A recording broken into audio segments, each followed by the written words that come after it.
Good morning, everyone. Yes, thank you for having me here at Computing Education Practice in Pakistan.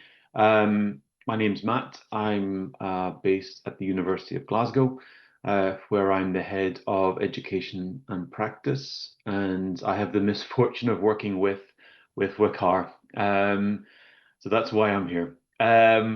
It's his fault. So today I'm pleased to be able to share our experience of delivering a work-based learning degree program or apprenticeship, if you like, in software engineering here in Glasgow.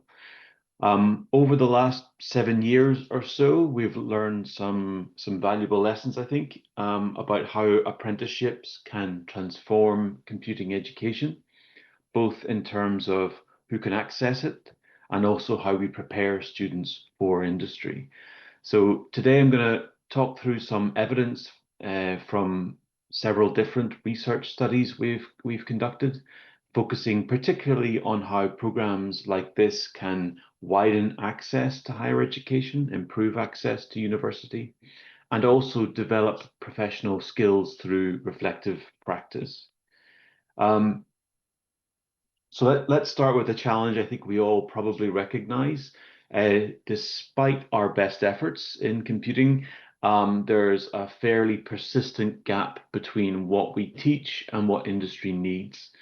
Employers tell us that graduates struggle with the realities of software development, not because they can't code, but because they haven't experienced the complexity of real systems, the pressure of client deadlines, or the challenge of working with code written by others. At the same time, our traditional university model excludes many talented potential developers who can't necessarily afford to study full time or who don't see themselves in a typical CS student kind of mold, right? Um, and these are problems we've probably all seen. I'm sure Waqar has heard the story of my first job after graduation when I went into industry, and I was faced with an existing code base that I didn't know, and I didn't know where to begin, right? It had been written over many years by different people with no documentation, and it was totally unlike anything I had seen at university. Anyway, we needed a different approach. Um, so in 2017, we started developing our graduate apprenticeship in software engineering. Now, the name is a little bit misleading. In Scotland, a graduate apprenticeship means an undergraduate degree program. Um, but this isn't a sandwich course or a placement year. It's fundamental, really. It's a fundamental rethinking of how we deliver our computing degree program.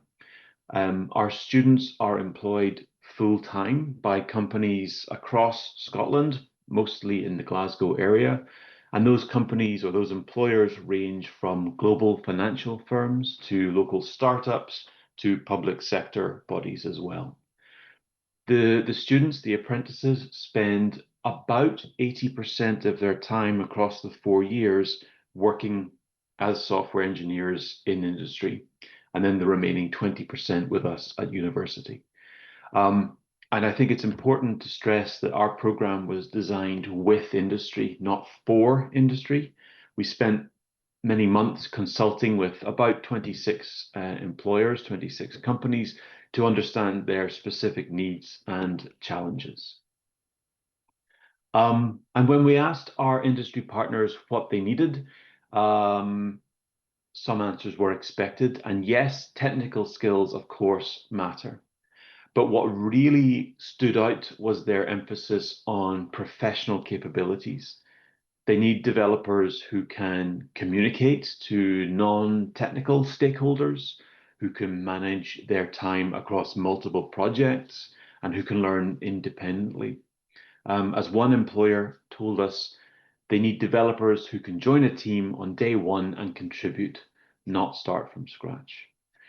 So this research, this consultation we carried out shaped our approach to the curriculum design. So the program structure we ended up with balances workplace learning with academic foundations. In the first 2 years, we focus on building core competencies, but always with an eye on workplace application. So, for example, the first algorithms course they encounter is called Practical Algorithms, and that's Wakar's course. So it's got that eye on the practical applications of the algorithms. Um, Students learn multiple programming languages because that's what they're going to encounter at work. Even within one employer, there are going to be multiple different technology stacks. And over their careers, even as they move between projects in their existing roles, they're going to encounter different languages. So we don't get too hung up on learning the syntax of a particular language. They also practice presenting, giving presentations, because they're going to need to explain technical concepts to clients and colleagues internally. But by years 3 and 4, they're taking on leadership roles in their employers, but they're also studying advanced topics with us at university. They're with us a little bit less in third and fourth year, but that's when they get to specialize and choose from the whole range of different courses, having been given the foundations in level 1 and 2. A large part of their assessment, a large part of their credit comes from us assessing what they do in the workplace. And we try to make that assessment as authentic as possible. We're looking at portfolios of real work, reflective essays about their practice, and big, substantial workplace projects that are supervised jointly by academics, but also their industry mentors. And crucially, that should be work that they are doing for their employer anyway, right? We don't want what I sometimes call the Mickey Mouse projects that they might do on the side just to try and meet our requirements. This should be the work that they're being paid to do as a junior software engineer. And I should apologize for the multiple pictures of Bakar in my slides. It's not a very pleasing aesthetic. So maybe we can also talk about who our apprentices are, because this is where the widening access, improving access to higher education really begins. It varies year to year, but in the year we carried out this work, a third of our students came from Scotland's most deprived areas. Um, there are national measures of this, of socioeconomic deprivation, and so we were able to measure this. And that's about double the university average. So we're getting twice as many students on our program from more deprived areas. But the statistics are only part of the puzzle, part of the story. When we talked to the students for this particular paper, we encountered school leavers who were told they weren't university material, but they were also sitting next to older career changers who had maybe previously tried a traditional university course and found it didn't work for them. The age range, again, it varies year to year, but when we carried out this work, the age range was between 17 and 45 years old. We've had a couple of 16-year-olds start because of the way the education system works in Scotland. And we've had one person who was older than me, so certainly not older than 45, let's put it that way, as young as I look. But that brings different experiences and people with different challenges, okay? And we need to be able to deal with those. So looking across our research on widening access, there are three main ways we think that the apprenticeship is breaking down barriers. First is the obvious one, the finance. Students or apprentices earn a salary. They don't accumulate any debt. And they don't need part-time work that might interfere with their studies. So one student told us that when they first went to university, when they tried to complete a traditional degree, they were working at KFC while they were studying, and they ended up in lots of stressful situations as they were trying to balance a totally unrelated part-time job with often quite antisocial or difficult shifts with their studies. The apprenticeship removes that pressure because the job they're doing is aligned with what they're studying. Secondly, there's the educational barriers. Traditional entry requirements to university don't always capture potential. And we can recognize work experience. We can consider alternative qualifications. For example, something we look for are formal maths qualifications. But for the apprenticeship, Wakar did some work to map the maths content of some of the more vocational qualifications available in Scotland to see if we could make a case for allowing people with those qualifications to join our course if they lacked the more traditional qualifications. Third, and I think maybe most important, is the psychological barriers. Many students told us they never felt that they belonged at university, but they do feel they belong in a workplace and they belong on the apprenticeship. So a couple of real stories here with the names changed for privacy. So Sarah here had tried university straight from school, studying psychology because she was vaguely interested in it. Even though her strengths lay elsewhere, she was more of a maths person and problem solver. And then she dropped out. She worked in retail. She worked in a shop for 2 years and then found our program, the apprenticeship. And she told us computer science plays to her strengths more, and she's now a senior developer. James was actively discouraged from considering apprenticeships when he was at school. He was told that they were for less academic students. He's now leading a development team while he's completing his degree. And then Amira, again, not a real name, a single parent, simply couldn't afford to stop working. So for her, this was in many ways the only option for her to get her degree and move into a software role at work. So if we turn our focus a little bit to how the students develop their professional skills, a key challenge in work-based learning is that a lot of the learning that takes place in the workplace it happens unconsciously. We're not always aware of it. You solve a problem, move on to the next one without necessarily understanding what you've learned. And that's where structured reflection comes in, something that Wakar has been instrumental in developing for our program. Um, Across all 4 years, the students write reflective essays and reports about their practice. And we've analysed dozens and dozens of these reports using established reflection frameworks. And the results, I think, are quite interesting. So this graph shows how students' reflective abilities develop over time. In this case, we're drawing on the Bowd model of reflective process, which goes from attending to feelings, so basically just noting how you feel about something, through to integrating, through to appropriation of that knowledge, through to, reflecting on the outcomes of your work and reflecting forward. So there's a kind of natural progression there. And in the early years, the reflection is often emotional, right? Our students write about feeling overwhelmed or feeling excited.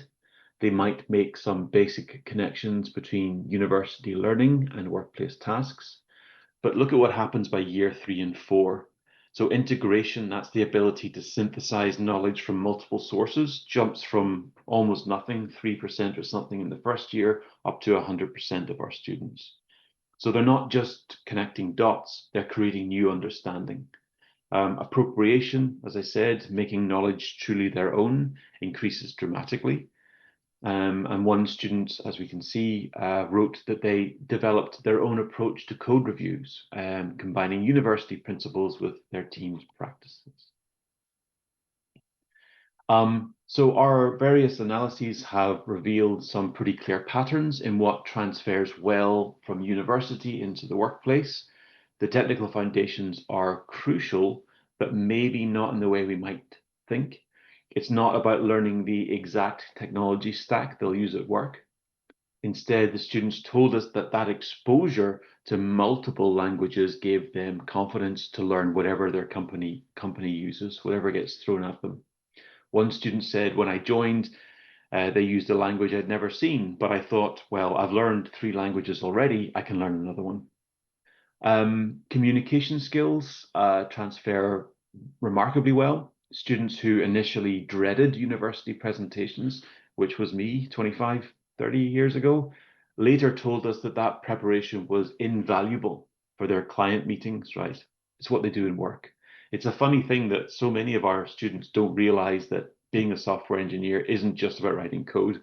They spend probably the majority of their time doing other things, talking to people, for example. And the apprentices get that in a way that our traditional undergraduate students don't quite believe, um, even though we tell them. The transfer isn't just one way. Work experience often quite profoundly enriches their academic learning. So concepts that might seem abstract in a lecture become more vivid, become more real when you've experienced them, of course. As one student told us, agile methodology was just words until they lived through their first sprint retrospective. Um, Another one discovered the importance of database design the hard way, saying that they inherited a database that wasn't normalized, and that the pain of working with that made them realize why we taught them that stuff.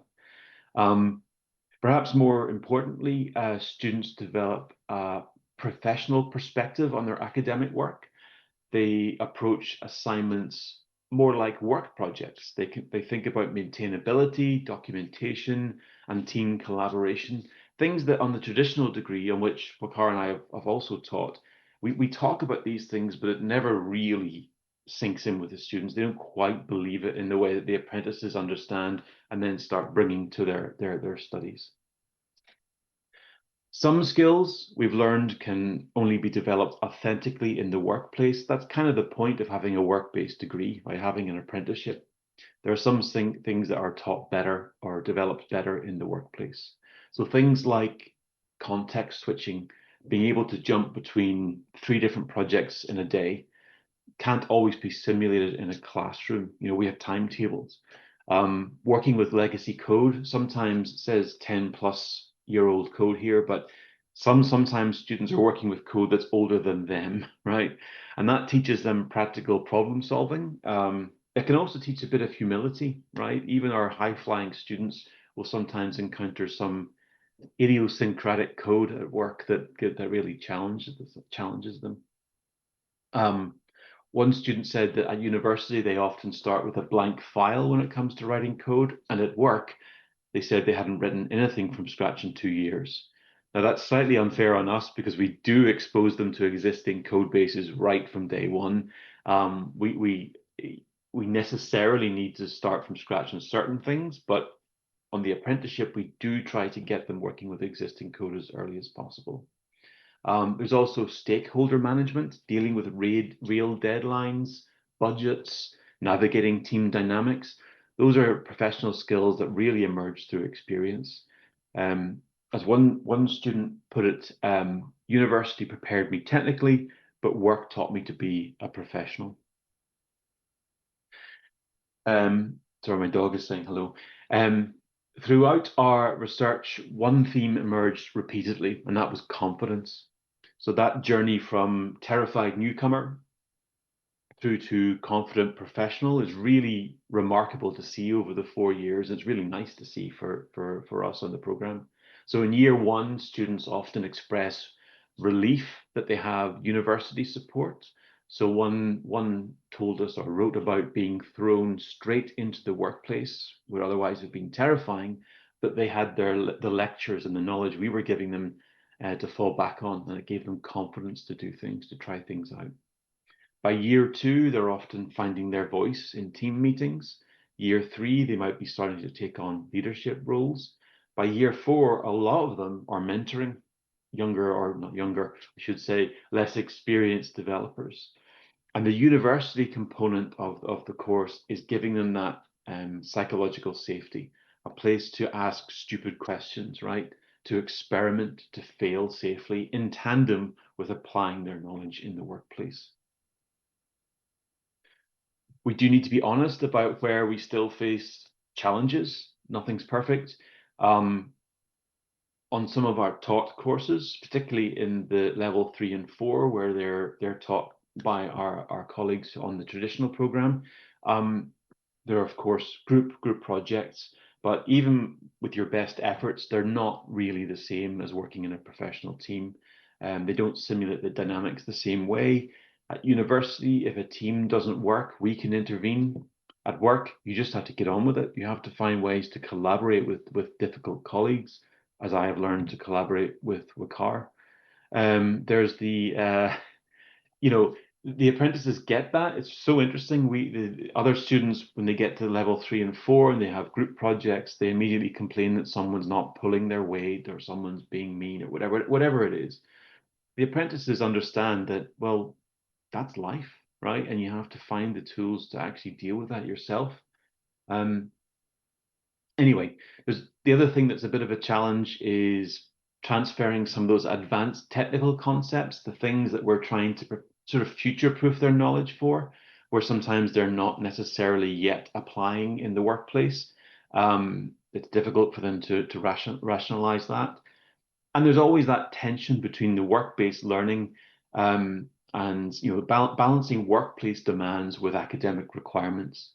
Waqar and I and the rest of the team are involved in marking a lot of work-based reports at the moment, and it's that thing of making sure we're flexible enough to acknowledge or reflect what they're doing in the workplace, what the work they've been given versus what we need to see in the reports in order to award the degree. And I will also say that some employers are fantastic about giving our apprentices study time and making sure they're exposed to the right sorts of things. Others, maybe a little bit less so. So it's not a completely level playing field. And we're constantly trying to improve on that. Apologies again for the imagery. So based on our experience, here are some recommendations for anyone considering a work-based learning program. First, genuine industry partnership is crucial. So this isn't about asking employers what they want and designing a program. It's about ongoing collaboration, including maybe training industry mentors to support learning, not just supporting task completion. Something that's not reflected so much in our papers, which I noticed this morning when I was looking through my slides, so much of my job and the people who support me is about that ongoing relationship. We should really write a paper about the softer skills, the managing the relationships with employers. We spend a lot of time on that. It's very important. And often, Waqar knows about it, my closer colleagues know about it, but a lot of other colleagues just don't see that. And it's a sort of unspoken aspect. Second, reflection should be built into the assessment structure wherever possible. It's not enough to ask students to think about your practice. They need frameworks, they need guidance, and then they need feedback in those reflections. The third point I would make is that we should design for diversity from the start. If you've got students ranging from 16, 17 to 45 and more, coming from different backgrounds with different needs, one size does not fit all. So there's actually quite a wide variety of pastoral support that's required, as well as thinking about the how you pitch, how you present the technical or the academic work. Finally, and that's related to that point, we should support the whole person. We get career changers who worry about being too old for the apprenticeship, and in the same cohort, we'll get school leavers who worry about being too young. So we need to express those concerns explicitly, give people the confidence to succeed, and support people as individuals. I'll wrap this up very quickly. So there's some evidence that this is working. Our completion rates are very good. By some measures, we actually have better completion rates than we get on a more traditional taught computing science program, and that's particularly impressive. We're quite proud of that because a lot of our students are coming from those widening participation backgrounds who typically don't fare as well at university. So the fact that we've got a better completion rate overall is really something we're pleased with. Obviously, all of our graduates, the people who have finished the course, are employed in relevant roles, which is unsurprising because in most cases they've never left employment. So in most cases they will stay with their employer if they want, but they've also got lots of opportunities to move on because they've got 4 years work experience as well as their degree. So career progression is very strong. Salaries increase by an average of 40% over the program. Employers are generally quite good at recognizing that progression and giving an increment each year, depending so long as they're passing the course. Um, we get feedback that the graduates we produce are the best that anyone best prepared that some employers have hired. Student satisfaction is high, between 92 and 100% of cohorts say they recommend the program. And I think we're hitting one of those UN Sustainable Development Goals, um, of ensuring equal access to quality technical education. When I say quality, I can't speak for Wakar's lectures, but on the whole, they're getting a good quality education regardless of where they're coming from. Um, you could argue we're not just teaching computing, we're kind of, this is maybe a little bit grand, but you could say we're democratizing access to computing careers in the long term, albeit on a small scale. Um, Looking more broadly, the impact extends beyond individual students. The model has the potential to really shake up computing education if it's taken seriously. For students, it creates alternative pathways that recognize different talents and circumstances. For universities, it forces us to think differently about what we teach and how we assess it. We can't hide behind theoretical purity, as we can in some traditional lectures, where when our students are actually applying these concepts daily, they're actually doing this stuff for real. We should be listening to them, you know. Um, for industry, it creates a sustainable pipeline of diverse work-ready talent. For society, it arguably is addressing multiple challenges if we could scale it up: social mobility, digital skills gaps, economic inclusion. Um, so there's lots of potential for changing lives, really. Looking ahead, some things we might want to look at are the long-term career trajectories. It looks good, but where are our graduates in 10 years? That would be really interesting to see what path have we set them on. We'd also like to look at how apprentices are changing company cultures. Are they bringing fresh perspectives and maybe some academic knowledge and rigor to their teams? Anecdotally, that's what we're hearing. Maybe we should look at that a little bit more. We could maybe do some more comparisons with the international models. There's the German dual education system, American co-ops. There's more work to be done around policies. I sit on a couple of national bodies here in Scotland looking at apprenticeships, and I'm always talking about how the funding model doesn't quite work, and so on and so forth. There's lots of more work to be done. So in conclusion, here's a few takeaways, I think. Um, First of all, work-based learning isn't a compromise. It's not university light. It's a different model that might actually be superior for many of our students. Second thing I'd say is that true widening access requires more than just removing the barriers. It means creating alternative pathways that recognize different strengths and circumstances. Third, while professional skills develop through practice, it's structured reflection, we think, is that makes that development visible and tangible and transferable. Fourth, the partnership between university and workplace creates this bi-directional flow of learning that enriches both contexts. And finally, maybe most importantly, this kind of matters for equality, for social justice, right? In an increasingly digital world, computing careers still offer social mobility and economic security. And those opportunities should be accessible to all, not just those who fit a very traditional university template or mold. I'll leave you with words from one of our students, a fourth year apprentice who was the first in her family to attend university. She said, "I never thought university was for someone like me. My school said I wasn't academic enough. My family couldn't afford for me to stop working. But this apprenticeship changed everything. I'm not just learning to code, I'm becoming a software engineer. I belong here in this career, in this field, and I'm good at it. That's something I never thought I would say." This is why we do this. It's not just about filling skills gaps or meeting industry needs. It's arguably about transforming lives. I will say thank you. I also want to highlight that the papers I'm drawing on are written by a wider team. I think it's the last time you have to see Wakar's face, but yes, Wakar has done some of this too. There's also our colleague Wana, Alistair and Maria, who have also contributed to these papers. There are some links to various profiles and more information. And that little link at the top right, or indeed this QR code, will give you a list of the references I'm drawing on with links to the papers directly. That's me, pretty much 30 minutes. Hope that's about right.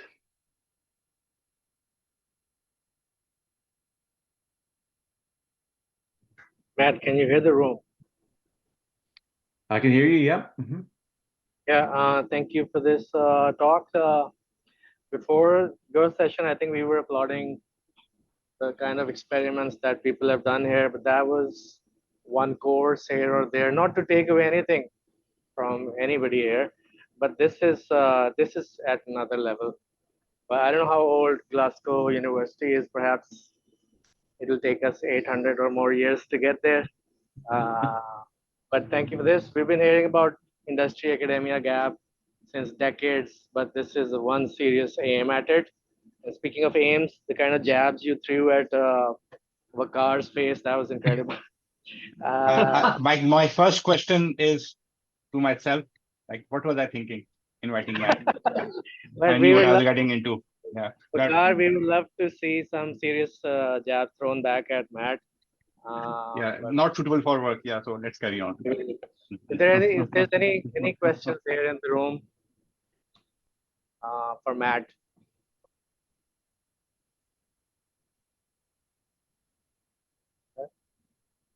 Right.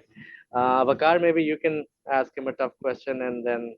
Yeah, I've got a question from an online audience, if I can put it to Matt, and we have raised hand as well, so we'll ask that person to come on the mic as well. So the question was about your thoughts on preparing students to become entrepreneurs or solopreneurs. Because if they become successful, they don't actually need a job later on. Even if they don't quite become successful entrepreneurs, they still have a portfolio, they have some agency and resilience, and they might be preferred in the job market compared to even, for example, our work-based learning graduates. So is that something we are considering at all or working Yeah, towards? thank you for that question, whoever that was. One of the modules that they can pick up in honors is actually about startup growth engineering. And I was talking to the professor who delivers that yesterday, and it's interesting when the apprentices choose to take that, I have to justify it to if they're working for a large bank, they go, why are you learning about setting up a startup? But they're not going to be at the banks forever. They're not going to be with these employers forever. I mean, we pretend they are, but they're not, right? So that's one course. There are other elements of other courses that help hopefully develop that entrepreneurial spirit, that idea, at least inspire it. But this is a great foundation to then move on and start maybe doing something yourself, seizing that entrepreneurial opportunity because you've seen how a business works. You're not coming out of university naive and thinking, well, I've got a degree, I'm going to do a startup or I'm going to, become an entrepreneur. They've seen how businesses work, warts and all. They've seen the problems, they've seen the mistakes, they've seen the successes. And yes, there are courses or modules at the university that help support that. But these guys are in an excellent position to take the next step and do something on their own if they want to. I think. Does that answer the question?